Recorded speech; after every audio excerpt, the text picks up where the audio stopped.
welcome to my latest experiment. This is the big one, the one I've been waiting for all my life. What is it?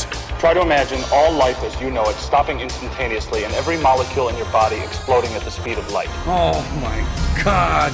The cream will rise to the top, oh yeah. And I am the voice of the voiceless.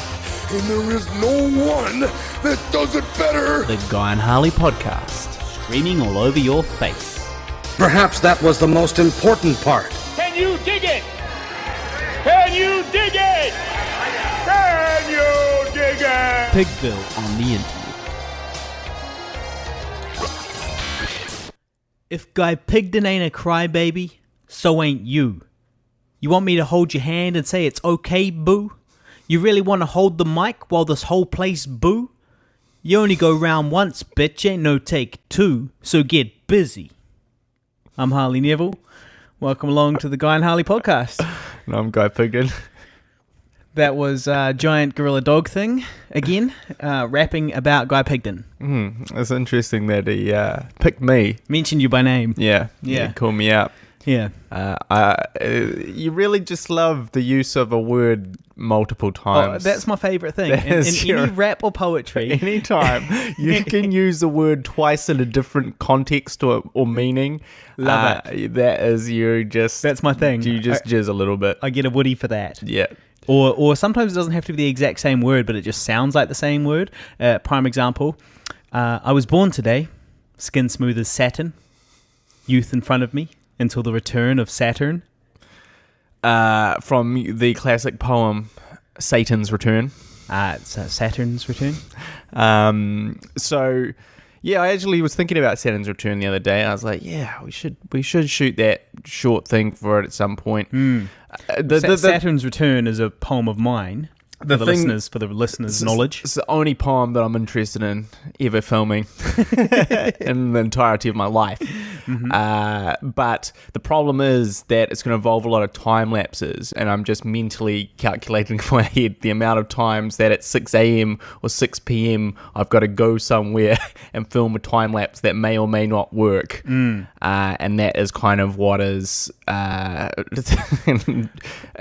and getting like a little kid and an old man and all that shit. We'd better a little bit later on in the episode, we will do the poem Saturn's Return, so stick around for that.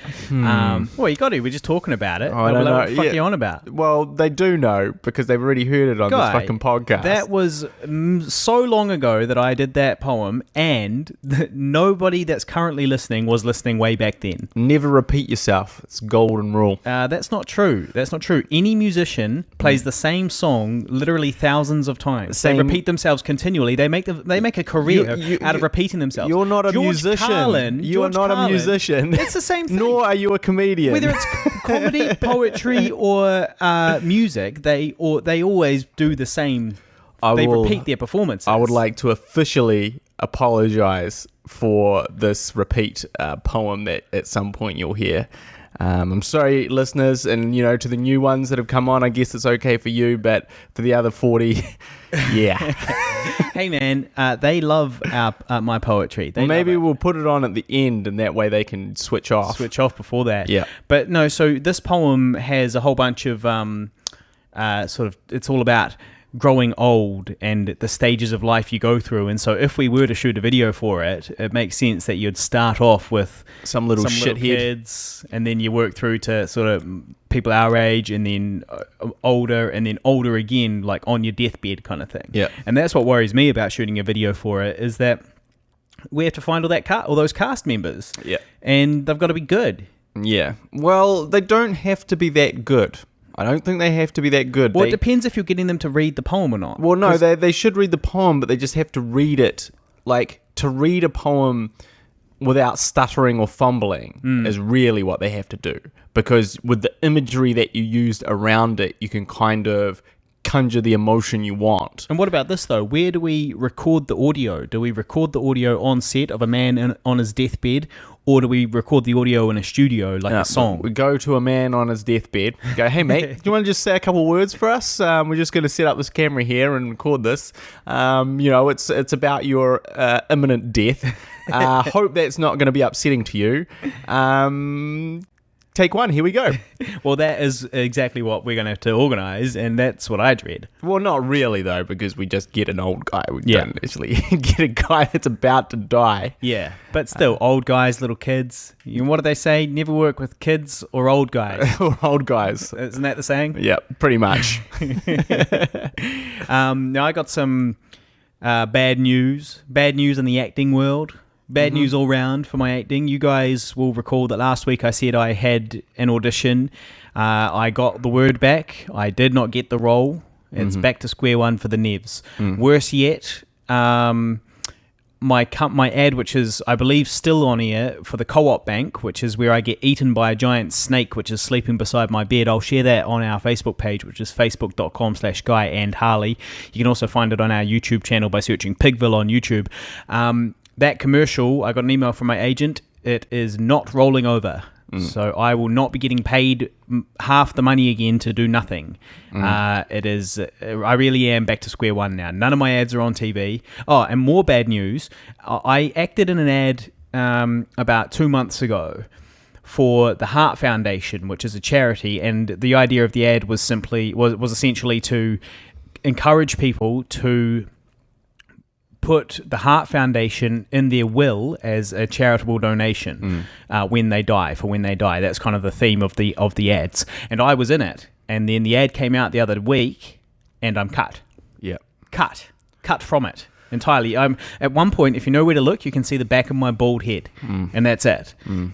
So just generally bad news all round for my acting. Not really that bad. I mean, at least you got the ad in the first place. Well, I did get paid for it either way. And then combine that with the fact that my Australian rap ad still hasn't come out 8 months later or whatever it is. Yeah, well, like I said, I don't have high hopes for that one ever coming to out. light. Well, it's just bad news all round for Harley on the acting front. All these commercials. No, it's not uncommon to not get an audition. In fact, that's the norm. It's not really uncommon for your ad not to roll over either. It is uncommon for your ad not to ever come out that they spent arguably at least $1 million on. I mean, realistically, that is certainly, you would have to speculate at least a $500,000 ad. Yeah. And possibly more. Yeah. So that is a little perturbing. Yeah. Yeah. Well, so yeah, that's what's happening with me on the acting front at the moment. Fuck all.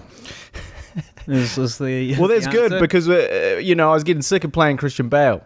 I was sick of Christian Bale popping up on here. Also, I think we really have to change that into, like, there's no point in just saying you've got an audition unless it's like last week where it's a funny role that humiliates you, like the description humiliates you, because there's just too many. There's too many, like, I had an audition today, but nothing happened. I had an audition today, but nothing happened. Well, that's bullshit.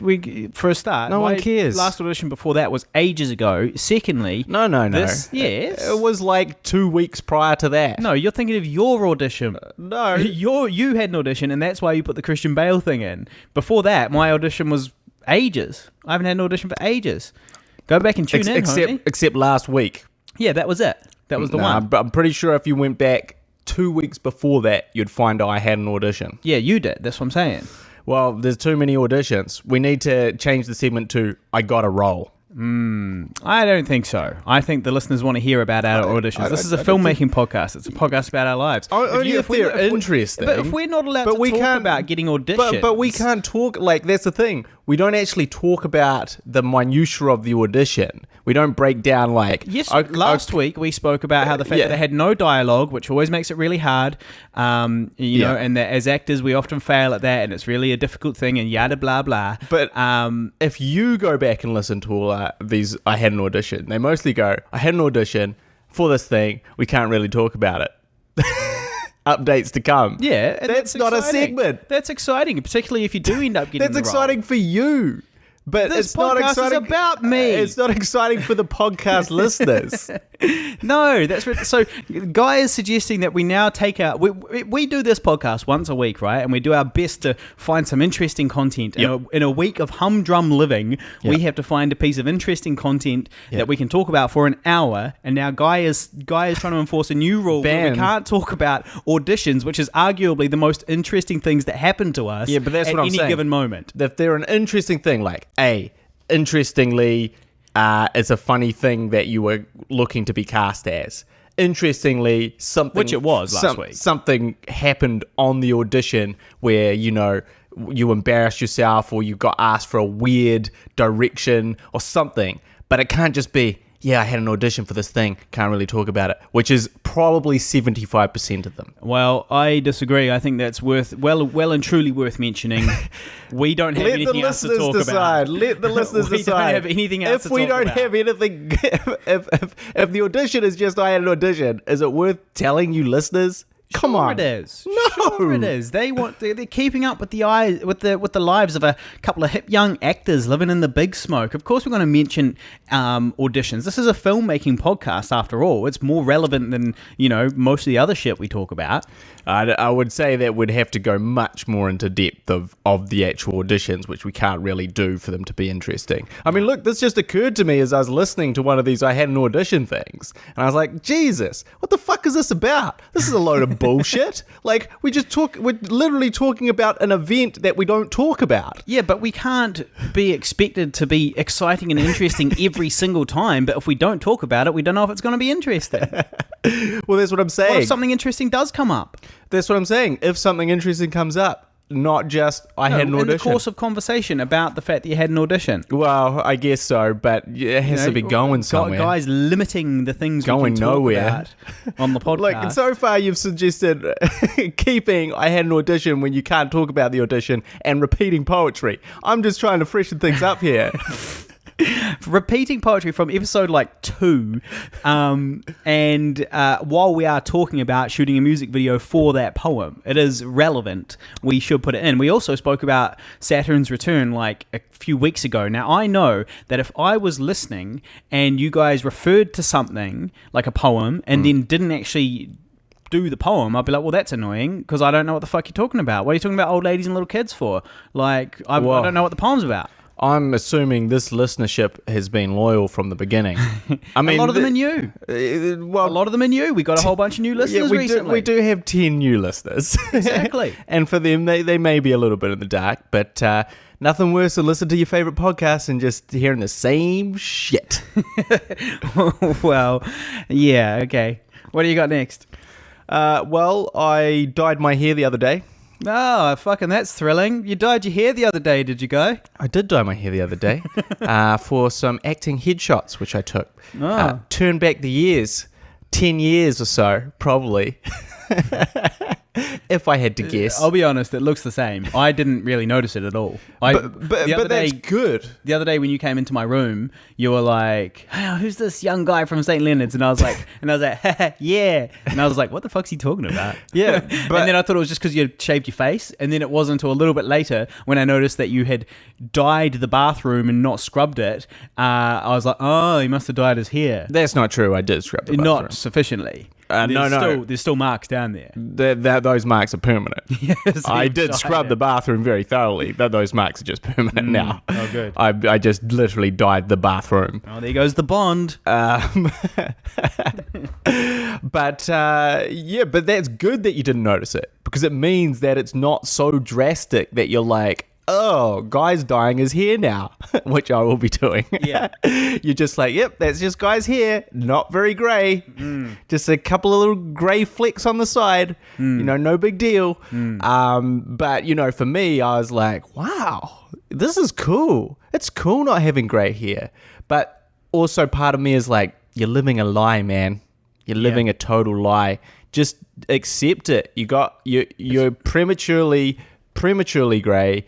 And that's just you. Also, I feel like I'd feel the same. I see what you're saying there about that. Like if I bought a toupee instead of just wearing the toupee, even if it looked great, I still kind of feel like I'd be like, nah, you're a lying son of a bitch. It's not the real me. And also, at some point, you are going to have to tell whoever it is that you meet. So say you're single, right? Yep. And you're wearing a toupee and you go out to the club, Yeah. you know, and you hook up with some chick. At some point, you're going to have to tell her the truth. Well, I did read an article. I guess it's no different than a chick in a push-up, bruh. I read an article where it's a little bit different, though. I mean, it's slightly more drastic. This is false advertising.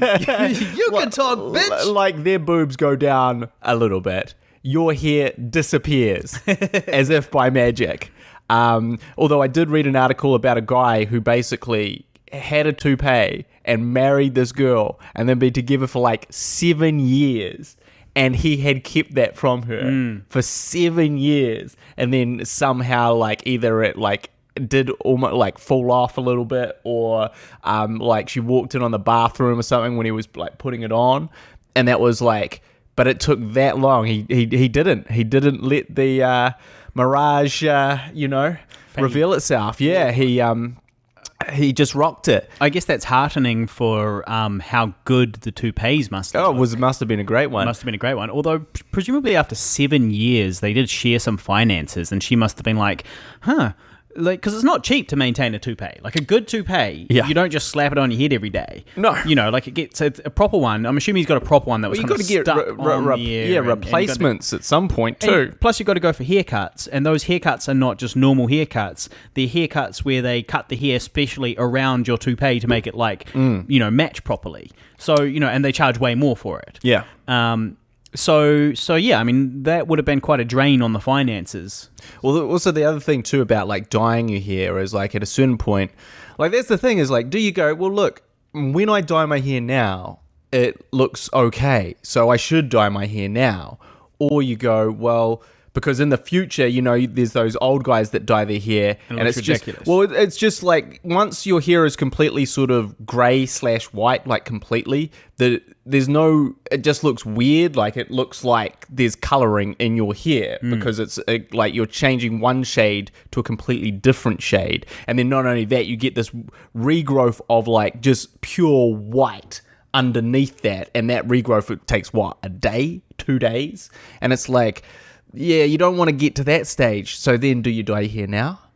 Let's let the listeners, we've got votes on. Listeners, chime in, right? So do you want to hear about Harley's auditions? Not just mine, guys as well. Yeah, Both of us mine. having auditions. Do you want to hear about that? Do you really want to hear Is that us say we... something? Are you interested in what's happening in our lives enough? Well, are you more interested in just when we get a role? As opposed to the audition thing. But there's the whole process. Do you want to hear Harley's poetry twice? And should I continue to dye my hair? We'll put a photo up of my hair dyed versus not dyed. And then we'll get the votes in. Oh, no. This is going to be great. I really doubt they give a shit about. I think your hair is definitely the thing they care the least about, right, out of those three things. Oh, well, people are very judgmental of appearances, Harley, so we'll just have to see. Well, look, speaking of listener feedback, we've actually got heaps this week. We've got heaps this week. So Don't need to talk about auditions then. Well, we don't have any auditions, so we won't be. I do agree that you could probably cut the Christian Bale thing down a little bit so it doesn't always play the whole thing. Maybe sometimes it does, but sometimes it just goes, oh, good for you, and then cuts. Just a little thing there. But so anyway, look, feedback. Jason Coombs gave us some feedback regarding the sperm thing. Now, I applied to be a sperm donor, and I'm waiting to hear how that's going to go. Yep. Guy doesn't think I should do it. No, very irresponsible. I should do it. As a humanist that you claimed purport to be, no, you definitely shouldn't. Jason Coombs says, since you've asked, I got my girlfriend to start listening to the podcast with me. Nice. And I'm sorry to say, Harley. So hello to Jason Coombs' girlfriend. Yeah. We know you're listening. Hello, you. Yeah. And I'm sorry to say, Harley, but she's not a fan of your sperm quest. As for me, Good title for a porno. well, it should be the name of this episode, Sperm Quest. I guess it has to be now. Unfortunately, it has to be now. That'll get lots of plays on YouTube. There's heaps of perverts there. Yep. Okay, as for me, I'm with Guy on thinking that all our problems could be mitigated by having less fucking people on the planet. Infertile couples have not been cursed. They are not inferior. I do not look down on them. However, I think if they are set on having children, they should look at adoption first. A need to pass on your own genes in this day and age is a form of narcissism. Oh, very much so. Natural selection has been totally disrupted, so no one's genetic quality is being truly judged for its worthiness anymore. This guy is making my argument 10 times better than I did. You're just wanking. Oh, fuck this guy. Oh, Jason, that's amazing. But I do like your poetry. There you go. Guy can eat a dick on that one. He didn't say that. He did. It says right there. Guy can eat a dick on that one. Fuck you, Jason. I need to eat a dick. Shit, that's too extravagant. Or just eat a dick and then make sure you spit it into a sperm cup and we'll fucking donate it. Now... so that's good. You had me right up until eat a dick. Just had me right up until that point. So that's what Jason says. Okay. Now on the flip side of that, Sam from the Chris and Sam podcast, go and check them out. Chris and Sam podcast. Find them on Facebook, presumably on iTunes. I will share them on the Facebook page, our Facebook page, facebook.com/Guy and Harley. Sam from the Chris and Sam podcast said that he was with Harley on the sperm donor thing because it's not every person in the world having a kid, it's just some infertile couples having one kid. So that was his line of thinking on that one. Now moving on from the sperm thing, we had more feedback from Paulette. Now Paulette is making a movie called Internationum. I will share the trailer on the Guy and Harley Facebook page. Internationum, go check it out if you get the chance. Paulette, I'd just like to say, from the point of view of someone who made a film with a silly title that hurt the film's prospects, you should probably think about changing your title. So I Survived a Zombie Holocaust is a bad name. I Survived a Zombie Holocaust is not a good name. It conjures up some certain negative connotations, obviously, but some certain other negative connotations, just that it's kind of a shitty B movie. And it also, like, again, you know, we've all done, no one's feeling zombies, right? So even, like, really having zombies in the title was a mistake. I'm automatically turning people off. And, you know, it took me a long time to, and I also think, like, severely it hurt us in terms of reviewers reviewing our film. And what I mean by that is like coverage from media outlets, specifically in New Zealand, because we go, hey, we've just done a feature film by the New Zealand Film Commission. And they go, cool. We'd like to hear more about it. You go, it's a zombie film called I Survived a Zombie Holocaust. And they go, fuck no, get that away from us. That sounds like the worst thing ever. We will definitely not cover that in the listener. Thank you. Eat a dick. Eat a dick, Guy Pigden. Eat a dick, Guy Pigden. It was New what segment. they signed off. This has brought up negative... New segment. Eat a dick, Guy Pigden. Negative memories of these journalists replying to me with that sign-off, Jason. That's why I was so upset. So anyway, now Internationum, one, it's impossible to pronounce, it's impossible to spell, and it's impossible to know what that means. It did take me a long time to remember it. I could never remember it. People were always like, "What's that film?" And I'd be like, "I'm shooting a scene in this film. It's called no." And I could never memorize it. And do you want to be cursed to be constantly correcting people on both its spelling and how to pronounce it? Like every single time you have a conversation with someone, do you want to do that whole shebang? Every time you have a conversation with a journalist, do you want to do that? Also, when here on the podcast, for example, when I say, "Oh, go check out Internationum," I guarantee the listeners have not memorized the word Internationum. That's why I said I'll also share it on the Guy and Harley podcast because page. That's too difficult to type in and get right as well, like as just a search word, because you can't really spell it. You're Sionum, is that with an S? Is that a C? Yeah. So although certainly unique and hopefully, you know, completely appropriate, you know, for the film, I think that you should consider, speaking from experience, of making it a different name that is slightly more digestible for those purposes, for promotional purposes, for the selling of your film, and for people getting easy access to it. That's just my... I feel like that's a fair criticism. 2 cents. I feel like that's a fair criticism. No disrespect. feel free to post a hateful message on the Guy and Harley podcast page. If you disagree, pull it. We'll talk about it next week. Yep. So, her message says this. This is referring to last week's episode. So, to clear my head, I've gone on a pack-up cleaning binge. Mm-hmm. I would make such a shit commercial cleaner because I pull everything out first so it looks like the drug squad's been through. I'm feeling slightly disappointed that the Guy and Harley podcast was kind of short this week because it keeps me entertained while cleaning. Oh shit, well, you got to be disappointed this week too.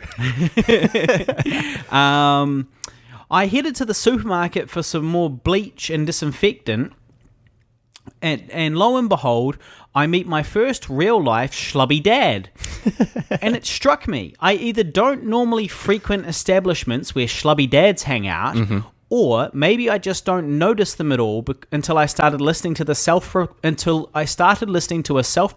schlubby dad lookalike, Harley Neville. Anyway, I think these two guys are worth a listen. Kind of like a weird version of Talkback without the little old ladies calling in. So yeah, without the talking back. Without the talking back. Yeah.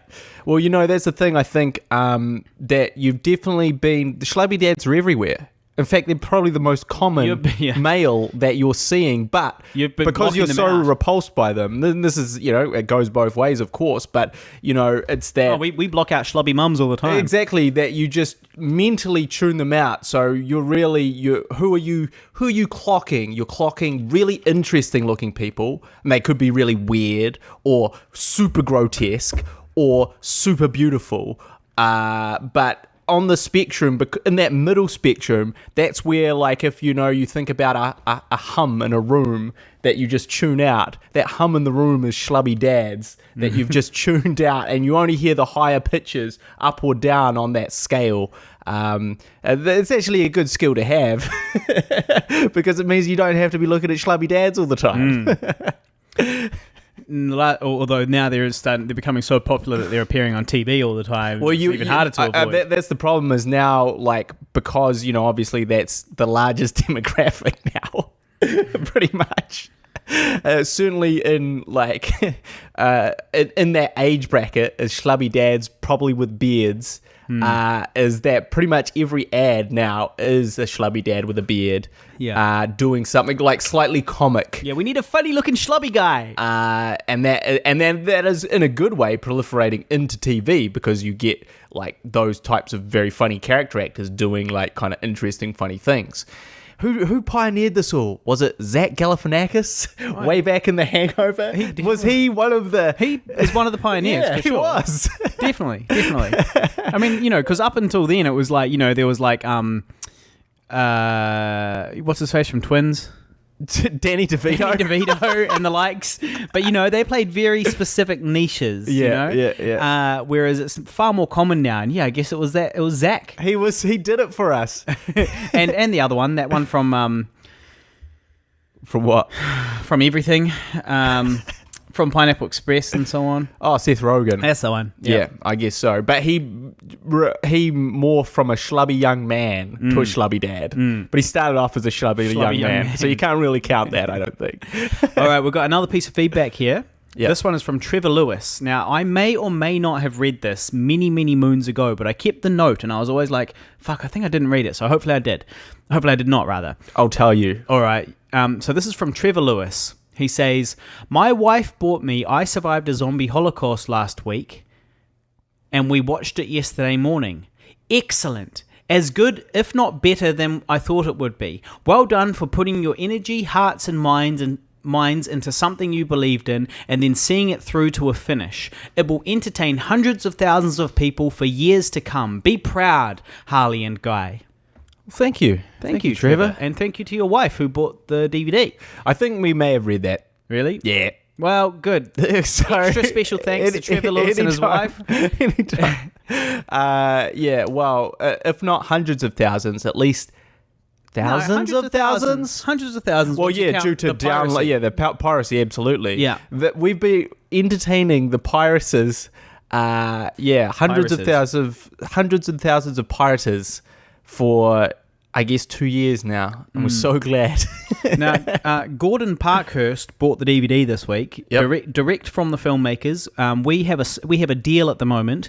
You can, if you go to facebook.com/ISAZH, that's the Zombie Holocaust Facebook page, you can see there, you can buy the DVD of I Survived a Zombie Holocaust, personalized with a message from us to you, signed and everything, and posted to your house for a mere 25 New Zealand dollars plus PMP.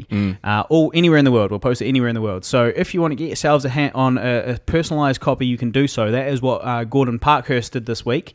He bought his one. I'm sending it away on Tuesday, posting that away to the United States. So big shout out to Gordon. Thank you so much for the support, and to anybody else that's bought the DVD. I actually thought we should have a new segment called Heap Praise on whoever the fuck bought the DVD that week. Yeah, that's good. That's good. So Gordon Parkhurst, you're the man. Thank you very much. Trevor Lewis and your wife. Thank you. Thank you. Yeah, well, I guess, shit, what should we talk about? I did want to talk about, like, not doing any film work recently. You mean us shooting anything? Well, no, I mean just a lack of progress and like older and stuff like that. And like part of the reason is because we've been working on the short film, which I just which counts, which does count. It does count, but I was just having this thought the other day, and I was like, how the sweet fuck do I feel like I have like 50% less time to, do like my editing and my work and stuff? How do I keep running out of time each day? Like, this doesn't make any sense because I didn't used to feel like this. And then I realized that I've transitioned to working these 12-hour shifts, and they're really shit. Like, they're really hurting me. Because I just had this thought, like, normally at 6 o'clock, right, I would have 4 hours to do some editing. Yeah, 6 p.m. 6 p.m. I have until 10 p.m. Yeah, to like before starting work. So by this stage, I've been to the gym, I've eaten, I've sort of done all my day-to-day things, and I can really knuckle down. And instead now, actually at 5:30, I'm going to work. And you go, well, okay, but then you make up it because you get an extra day off. But you don't really, because you sleep all day, do your day-to-day things. Yeah, and then you squeeze in 4 hours between 6 and 10. Yeah, and because also you basically have had no time, because when you're doing a 12-hour shift, all you do is you kind of go to bed, you get up, you eat, and then really that's it. Especially if you want to sleep 8 hours, there's just no time to do anything else.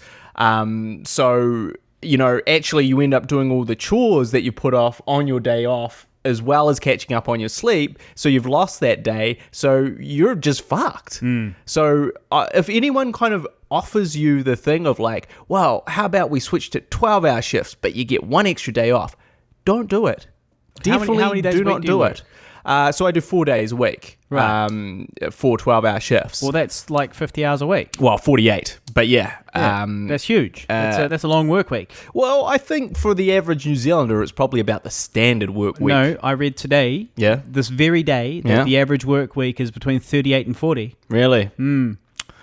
Okay, well, I'm doing too many hours. You are. But you are. Basically, I'm waiting for my Uber ticket to come in, you know, and so that's what's really also been hurting me. But yeah, 12-hour shifts, man, it fucking suck balls. And I've got another one today, and, Paulette, this is why this podcast is going to be a little bit short as well, because before I go to work, I still have to probably have something to eat and upload this podcast, so not good. Not good. Anything else? I've got a couple things, but well, I got plenty. All right, got a few things. Okay. Now we left off last week. I had an adventure. Did we leave on a ahead of me. cliffhanger or something? Not that I recall. I thought it was like another cliffhanger, but it was real lame by comparison to the last one. It was kind of a joke cliffhanger, and now I've just forgotten what it was. That's how shit it was. Yeah.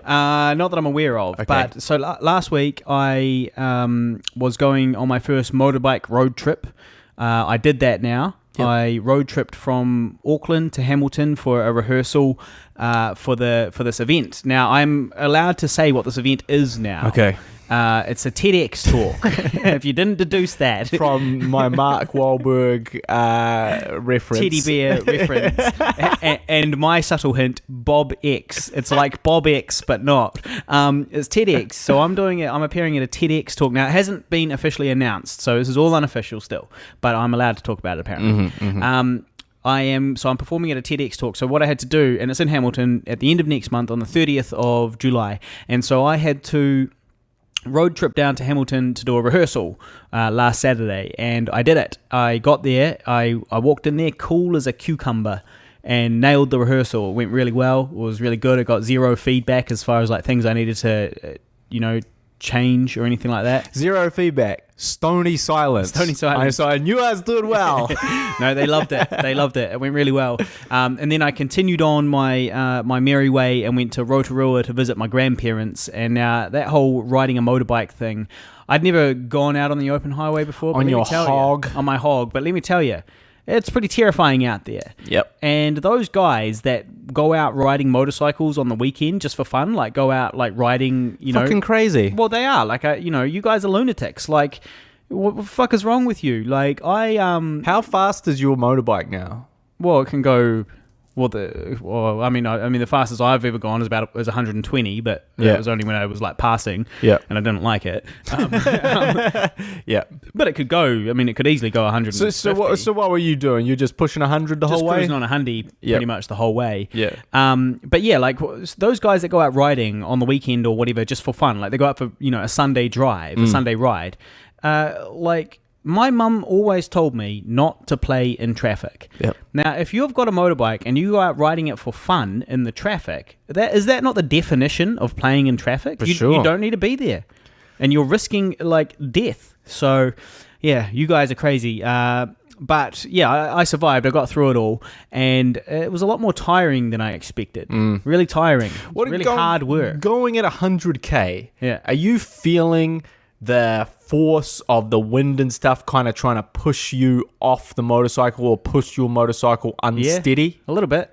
So you just kind of, so you're feeling that constant push of 100 k's an hour worth of air blowing into you. Well, whatever it works out to be. I imagine I really wouldn't like that. Well, it's pretty. It's nice. It's not entirely horrible, but yeah, you're cruising along and you're like, man, at any instant I could die. One little fuck up and I'm dead. So you really got to concentrate. Yep. You really you're in a position where you can't stretch or like click your wrist or anything like that because you're riding a freaking motorbike. So you got to stop and pull over to do all of that. How many stops did you take? Probably heaps. Like I probably stopped like 4 times on the way down and like 4 times on the way back, something like that. That's not that many. Well, it's only a 3-hour ride.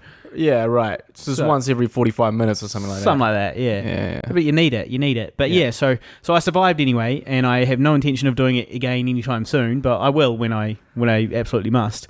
But yeah, so that went well, that whole journey, that whole adventure. Did anyone overtake you dangerously or anything? Yeah, well, like, there was heaps of people. I don't mind when there's some traffic in front of me because I could just cruise along. If you were going 100, I could cruise along behind you, you know, a little bit slower, and it's not the end of the world, and I give lots of, like, space in between, stopping room and shit.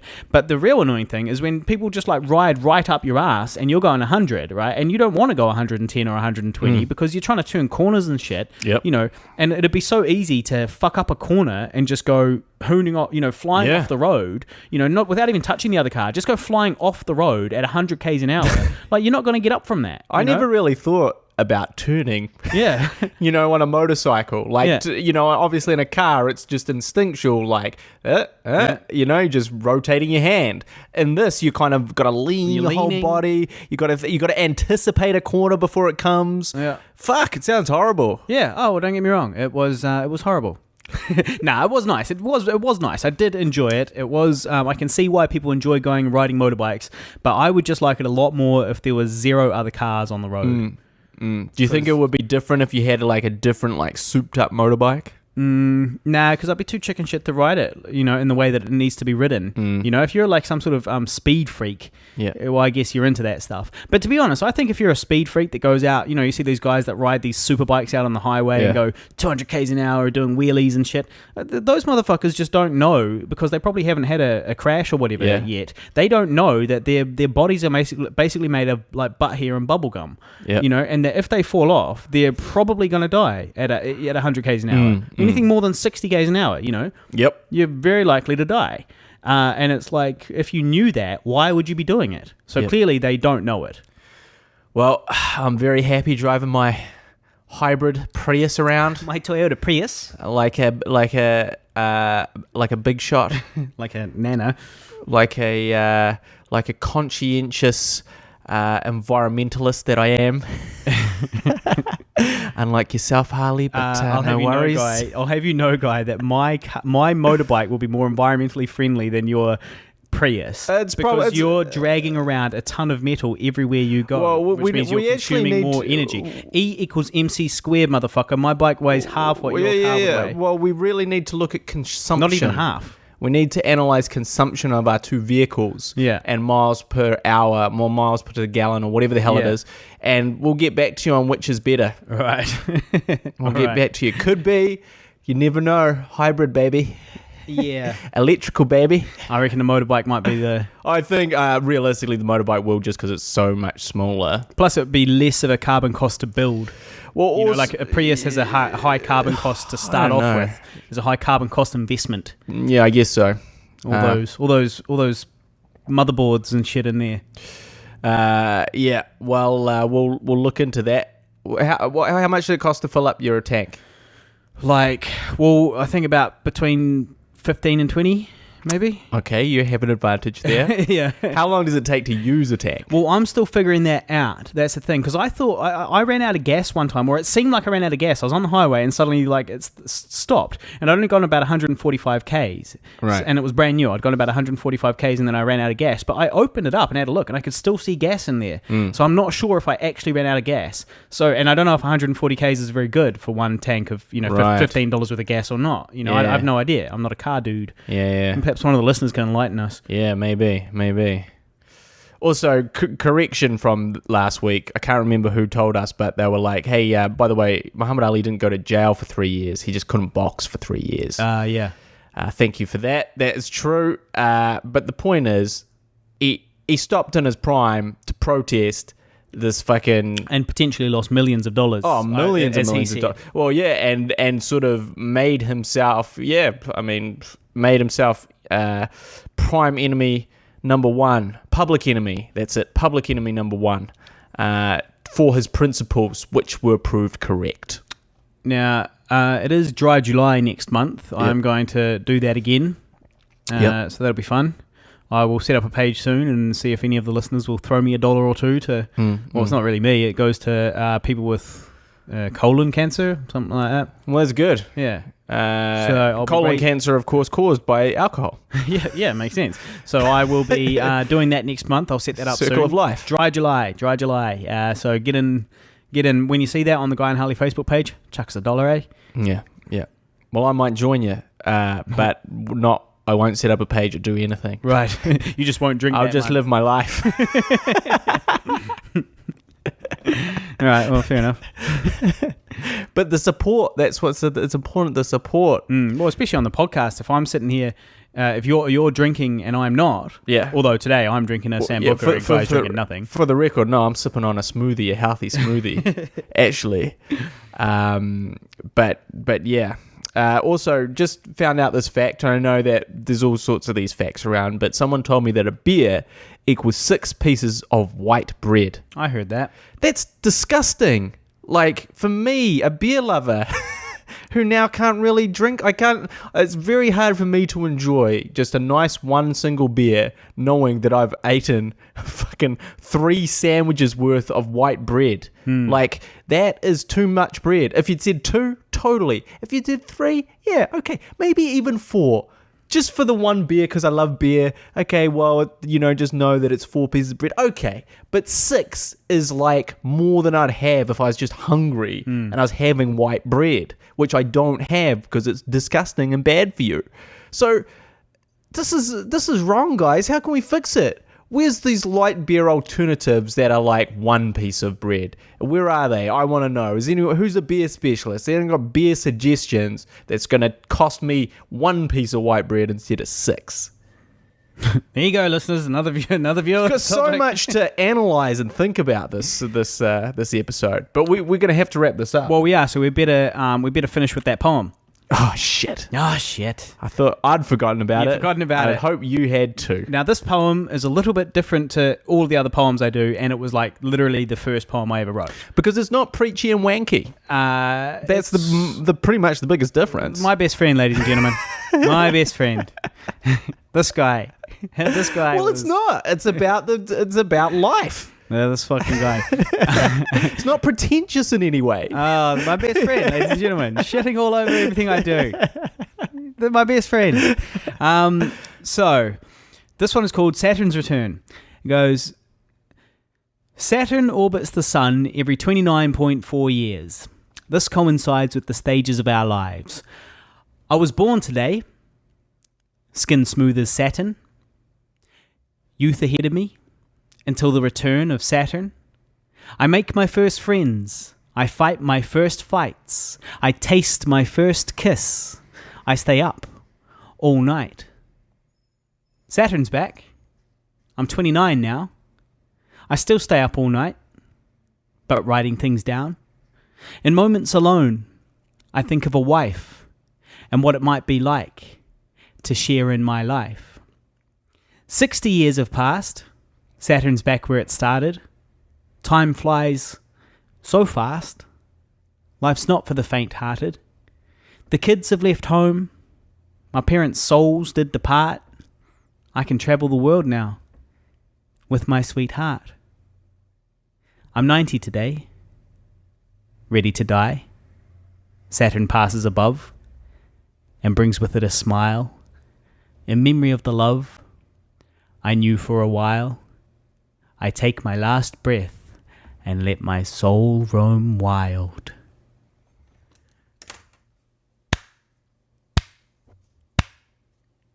Slow clap for that one. Slow clap for that poem. So you could see how if we shot a video for it, it would be quite short. It's only like a minute long or something.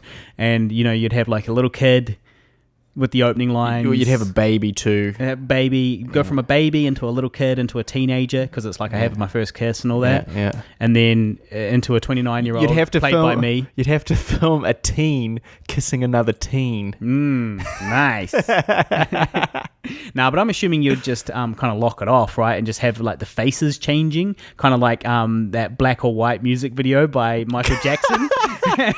You imagine something quite different to what I... No, not quite, but like that type of thing where it's kind of just changing from one reader to the next a little bit, and then ending up on a deathbed with a really old 90-year-old guy or something like that. So I imagine it a bit different to that and a lot more work.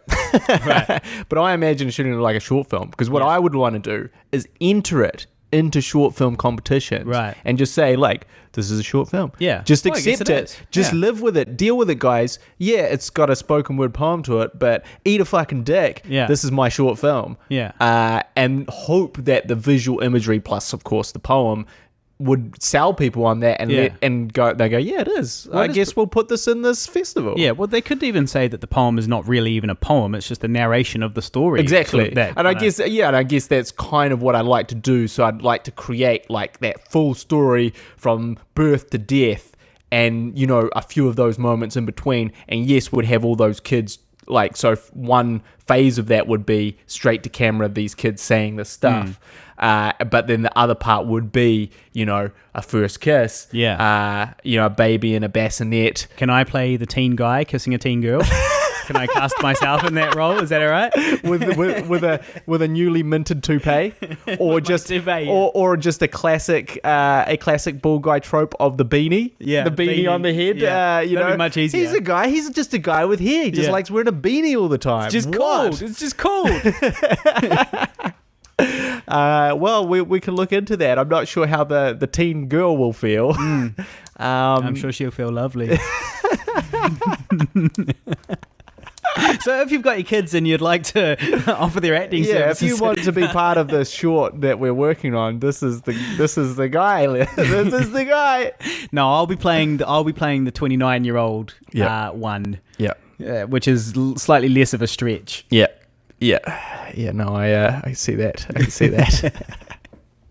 All right, so I think that but you'll go from like there'll be like a kid, like a 15-year-old kid, having his first kiss, and then there'll be you like writing at your desk, like thinking, and everyone will be like, "Whoa, whoa, what? This guy's aged horribly." Well, here's the question: would we be attempting to make it the same narrative as in the baby and the kid and the teenager and me and the old man are all the same person? So we have to get people that look like me. Or is it kind of just more of a general one where it doesn't really matter? The baby can be black, the teenager can be Asian, It's more about life in general. I guess I honestly thought it was probably more about life in general. Right. Well, that's easier because then we don't have to get somebody that looks like me for all the other roles. Yeah. Because they'd all have to have like twinkly, beautiful blue eyes. Would it be cooler if we did? Maybe. Would it actually be cooler? Something to ponder. Would it give you more of a sense of like I'm gonna die. Well, A, cohesiveness, and B, just like from someone following it being more connected to those images because you're following this one person. Yeah, well, maybe, because I even thought that there could be women in there if it was just a more of a general one, like it could be that one of the kids could be a girl, and it wouldn't be the end of the world. No. But food for thought. We'll think on that. We'll think on that until next week's episode. Yeah. So lots of feedback, guys. Just think about Keep it coming. Everything we've said. Thank you so much. To all our new listeners, thank you so much for tuning in. Thank you, everyone.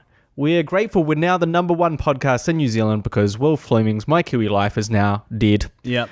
It's deceased. And we have taken the mantle in the podcast championships. Because of that, in fact, he has really humbly passed that mantle on to us with all due respect, because he loves the show so much. He didn't give us a plug in the final episode. I did listen to the final episode of My Kiwi Life. So did I. And to be fair, he did say it was more of a hiatus, but I may say that it is dead for now, and we are now #1. So thank you, Will, for that. And hopefully, actually, we'll get Will on our podcast again to maybe do a version of his My Shitty Life, or even just talk about what he's working on. And you can see all his you can see what he's working on if you go online to, I think it's Will Fleming vlog or something like that, and check out. Just go on YouTube and search Will Fleming. Yeah, and My Kiwi Life, and check out his vlog. Vlog is called?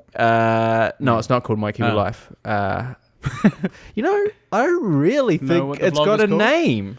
Right. I mean, I think it's just might be Will Fleming. Right. I could be wrong. We'll share one. I'll share one on the Facebook page, facebook.com/Guy and Harley. But, he is doing this really interesting thing where he's vlogging every single day. Now, I don't even have the commitment to have a wank every day. So if you think... I prioritize certain things. Priorities, guys. Yeah. you gotta leave room. But there's nothing that I do passionately that I do every day. Yeah. There's just stuff I'm like, nah, I ain't doing it today. I ain't writing today. I'm not editing today. Yeah. I'm not jerking it today. Fuck that. I'm just gonna lie here. It's hard enough to do one podcast a week. I'm just gonna vlog every day. I'm just gonna lie in bed. So there's this huge thing. And you kind of get to see, the evolution of this guy. And also, I don't know. I think that's really interesting to see what someone did every day for a year. I wonder if he'll go to 2. That's what I'm interested in. What at the end of how many days in a year? 370 something? 365, you savage. 365 days in a year. What is he going to do on the 366th? What happens then? Day of the year. Does he just pull out a gun and shoot himself in the head and be like, that was it? That's it, guys. Well, it would be, but wouldn't it be a hell of a capper to the whole thing? I guess. I documented my whole. Is that what you're suggesting you should do? No, I don't want Will to kill himself. He actually helped me out. I was editing something, and there was this very time-sensitive deadline, and I was editing in Adobe Premiere, which I'm not really familiar with, and they sent me a Photoshop document, which I'm not at all familiar with. I looked to my best friend, Harley Neville. I said, Harley, can you help me out, bro? You've had experience with Photoshop documents. Shit, you did a course about them, right? I was like, this is due in like 15 minutes. I need to get this image and put it in the Premiere. How do I do it? And what did you say? Well, I said I don't know. You said, sorry, bro. Can't really help you on that one. I said it's been 6 years or more since I did anything in Photoshop, and I was not good when I was doing it. I was doing it out of necessity for my work, and I was doing the bare minimum, as I am wont to do when working. And in many phases of your life of Saturn's return. In the first 2 phases of your life in Saturn's return. But yeah, so Harley was absolutely useless. I was sweating balls, called up Will Fleming, who answered immediately, did not fob me off, and was like, hey mate, what's up? And I was like, hey man, I got this thing with a Photoshop document. And he was like, oh, okay, tried to help me. I was too incompetent. I just sent him the file. He sent me back the image that I needed. Boom, put it on. Everyone's happy. I'm $300 richer. Thank you very much, Will. So you need good friends. You need technically savvy friends, Harley. I do. You're my technically savvy friend. You need friends with a technical aptitude. It's very helpful. So thank you very much, Will. Check out his vlog. Thank you very much, listeners. Write some feedback about what we've discussed, and we'll see you next week. Bye.